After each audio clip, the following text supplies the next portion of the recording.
to your Monday night rabble here on the Rangers Rabble podcast.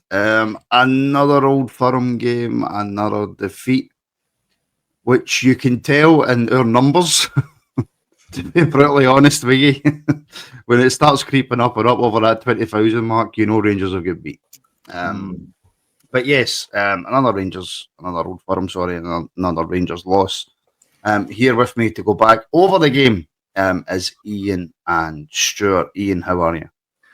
I'm okay. I think I've gone from anger, frustration, pride, optimism, and then back to anger again.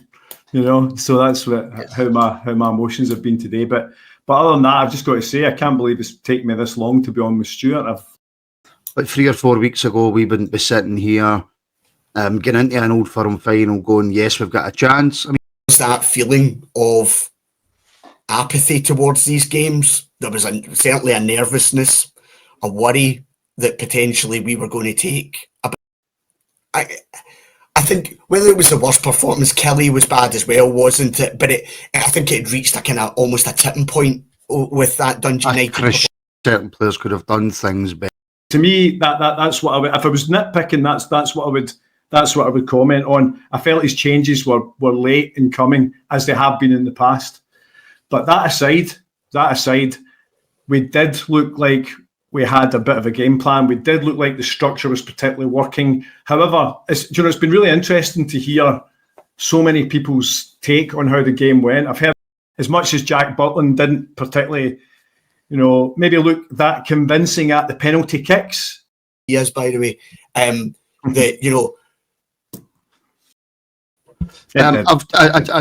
want to cover this point quickly and then we can move on, right? It's for Davy Bell. Have you guys in fan media been told to keep the cheating chat to a minimum? Like, first of all, we're not part of Rangers fan media. Rangers fan media to me are people who go to press conferences, your heart and hands, your four lads, etc. Right? So we're not part of that fan media. We have no relationship with Rangers Football Club in terms of a working relationship. We're all supporters, but we don't work with the club. Nobody tells us what we can and cannot talk about. Absolutely nobody. And every single person who's done one of these pods, whether they're here, whether they're not here anymore, will tell you that I rock up at 7:25, speak to the guys for 2 seconds, not anything about the pod, and then as soon as it starts, whatever we talk about is what comes into my head, right? And all the guys will attest to that. We have never went over any notes for any show that has ever been done. Now, what I will say to Davy Bell and other people who are thinking like him, and this is not a brag, thousands of people watch this, right? Which means it's on the radar of journalists, probably Rangers, probably Celtic fans, probably loads of people. If I start coming out and calling people cheats, that's liable, right? I cannot just come and say what everybody else wants me to say when it could affect the business that I have, right? Do I think the referees are cheat? What a convenient pause that was. He's done that deliberately. Did you see that there? By the way, everybody, you'll never know. Yes. Do I think the referees are cheats? No, I don't. Do I think they're terrible at their job? Yes, I do. I don't think they're very good. But I do not think they are cheats. If I thought they were cheats, I would say it in a roundabout way that didn't actually say that they were cheats, right? But nobody tells us what to talk about. Nobody tells us what we can and can't talk about. But we do also. As to that, if that's the case now, I'm guessing here, like we're all trying to surmise. And I didn't quite. I think I said to you at the time, Martin, when McGregor went in on Hadji going down the left-hand side during there, which was it was a clear attempt just to stop him in an attacking formation. And I thought, okay, the ref has done the good thing here. Hadji's kept his feet. He's running down and he's going to get to finish the passage of play before he then picks up McGregor. Celtic had all of the ball. You say that's what he was told during the game? No. That's what would have happened. Yeah. But also, our beaten and his linesman saying, by the way, that's close to the box. Can we get a wee quick check on that to make sure that wasn't on the line? Did that? So these Rangers are right. Just on that, if you think of the things that we've watched in the VAR programmes that have been checked, from 3 or 4 passages of play beforehand, Yeah. Why is that not checked? Honestly, because I think it's incompetency. It goes back to this: are they cheats or whatever? I don't even think they thought about it.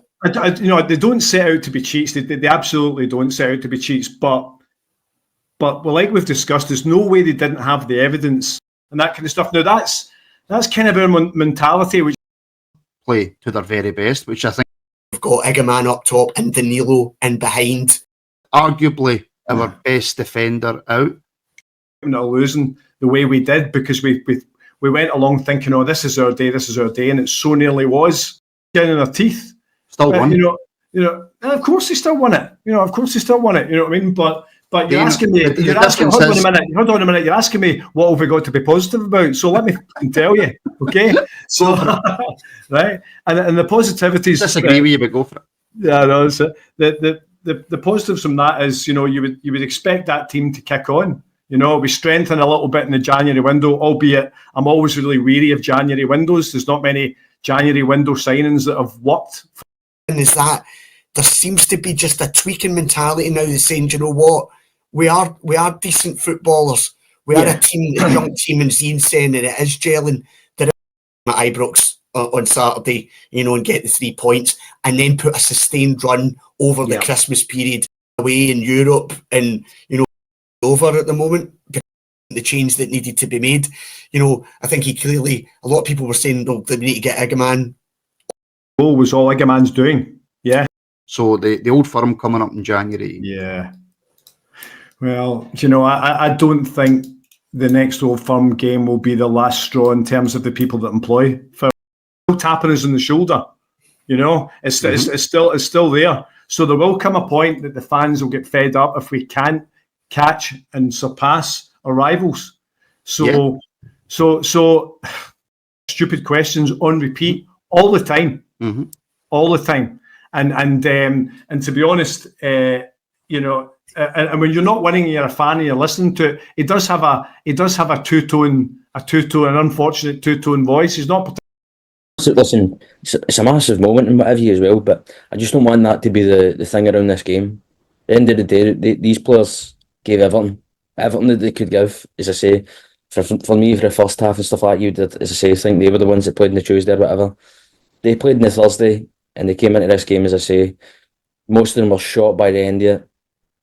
I just don't want that. I just like for our effort levels and everything that we gave.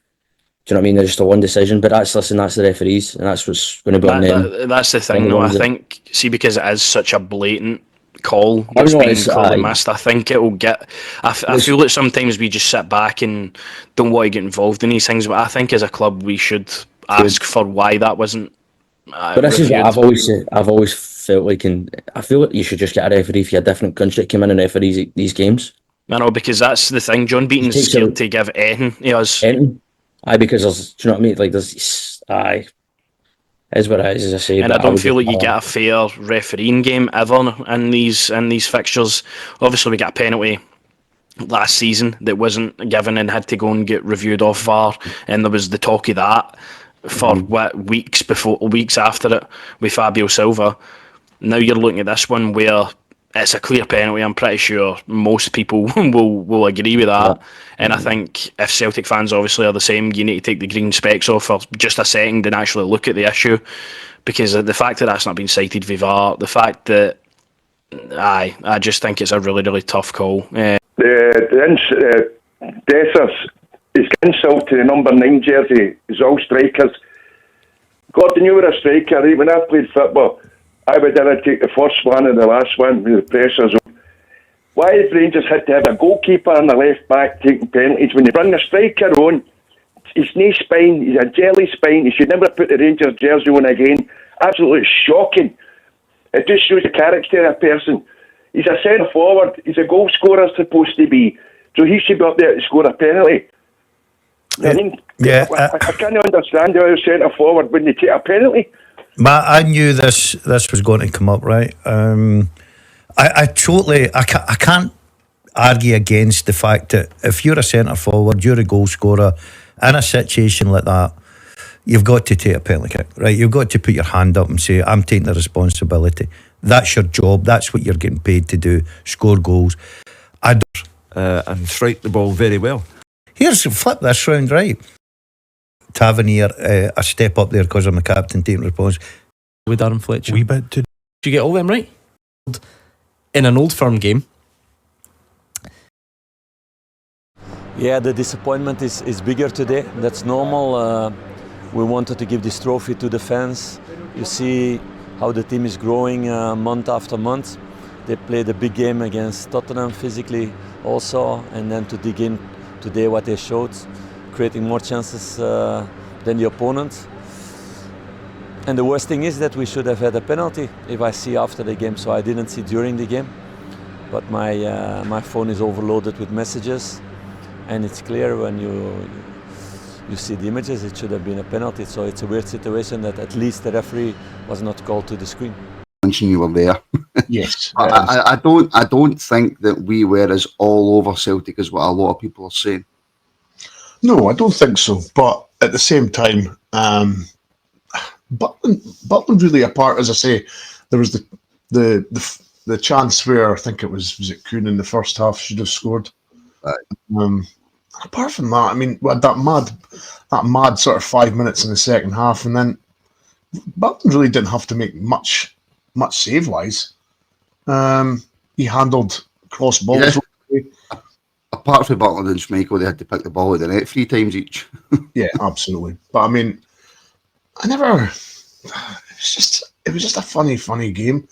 As you say, you were walking out last night thinking penalties, nothing worse. But well, I'm sure we'll come on to it. But I mean, we'll come on.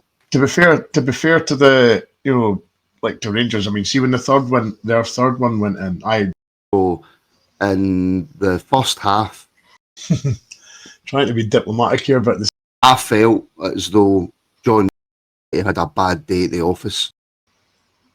But, capital but, and that we'll go into this in far more detail.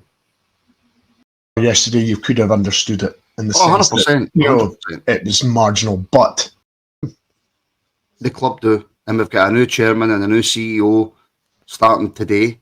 Mm-hmm. So I would expect to hear something. And Alan Morrison, the Rangers supporters can't turn into the Celtic supporters of the 90s and blame the refs for everything. I certainly don't. No, I certainly don't blame the refs for everything, Alan. But Brian, when you see such incompetence as you seen yesterday, you can't just sit back and go, well, they're not that good. Because that literally could have, there's no guarantee that you step up and score the penalty. There's never a guarantee that you do that, Brian. No. But that could have, and most likely did, cost us a trophy yesterday, that decision. As you say, yes, there's... So I've tried to make this one slightly differently. However, I did not make a great impression. We'll go with nerves. So definitely Thursday played a part, and as you say, there was a lot of fatigue in their play, slack balls. But one thing I'll never do today is, question their effort. I mean, he was done in after about 60 minutes. Well, they didn't. Nobody sort of broke rank and did it their own. Everybody did it as one. I felt that he could have been slightly more proactive. A bit of a, he's a little bit raw. Yeah, it was. I must admit, I think a lot of people were disheartened when they seen, his name on the team sheet going, oh well, the manager's reverted back to type. He's signed another. Yeah, so he's started Tavernier again. Everybody was wanting Sterling to start, but to be fair, he did over the piece pretty well.